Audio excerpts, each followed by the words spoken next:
सबसे पहले तो मैं आप सबको हृदय की गहराइयों से आपका सबका आभार प्रकट करता हूं कि आपने 2023 के इस विधानसभा चुनाव में, इस रण में, इस युद्ध में जो असत्य के खिलाफ सत्य की लड़ाई थी, अधर्म के खिलाफ धर्म की लड़ाई थी, उस लड़ाई में आपने धर्म को जिताया और यहां से कमल खिलाकर हेमंत जी को रिकॉर्ड मतों से जिताकर भेजा।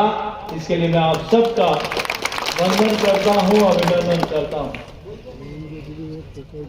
और पूरे राजस्थान की जनता का भी आभार प्रकट करता हूं कि जिन लोगों ने 5 वर्षों में सिर्फ लूट और झूठ की दुकान राजस्थान में चलाई थी, उसको राजस्थान की जनता ने ताला लगा दिया। कहा कि हमारी गलती हो गई, अब राजस्थान में सिर्फ और सिर्फ कमल खिलेगा। और मैं ये जरूर कह सकता हूं कि जिस प्रकार से यहां की जनता ने लगातार कमल खिलाया है, मुझे अभी कह रहे थे राजनाथ जी भी, माननीय हेमंत जी भी, कि प्रतापगढ़ की जनता ने 2014 में भी और 2019 में भी, मुझे अच्छी तरह ध्यान है 2014 में मैं जब आया था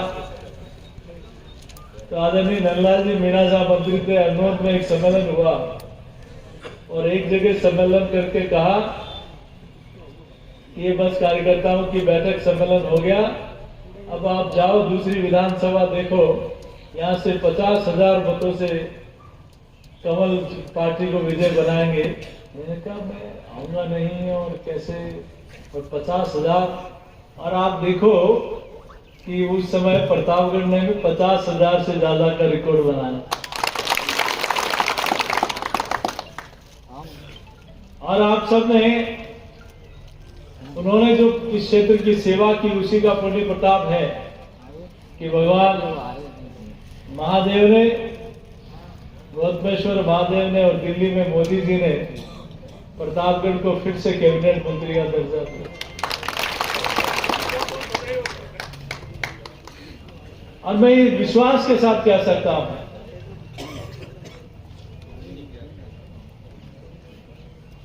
कि अब ये डबल इंजन की सरकार प्रतापगढ़ में विकास की कोई कमी नहीं रखेगी, है मैं विश्वास के साथ कह सकता हूं। और पहले भी जो विकास हुआ है, आदरणीय नंदलाल जी मीणा ने कोई कमी नहीं रखी और मोदी जी के प्रधानमंत्री बनने के बाद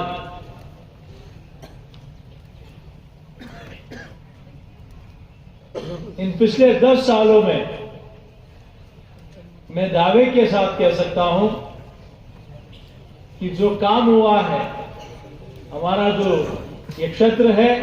जो लोग कहते हैं कि पिछड़ा क्षेत्र है, जनजाति क्षेत्र है, लेकिन मोदी जी ने कहा कि ये मेरे सब परिवार के लोग हैं, सबसे पहले इस क्षेत्र का विकास होगा, ये मेरे लिए सबसे वीवीआईपी है, इस क्षेत्र से मैं विकास की शुरुआत करूंगा।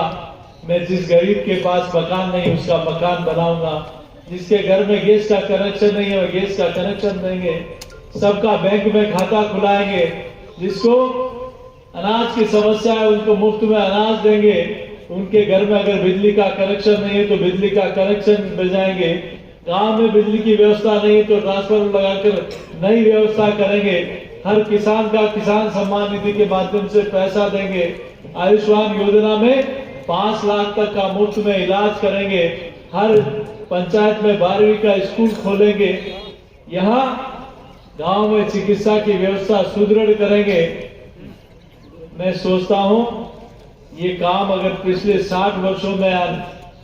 जो सरकारें काम कर रही थी, अगर वो करती तो शायद इस प्रकार की स्थितियां नहीं होती। आज तो भारत सोने की चिड़िया बन चुका होता। अगर मोदी जी ने जिस स्पीड से काम किया है, ये देश मेरा परिवार है,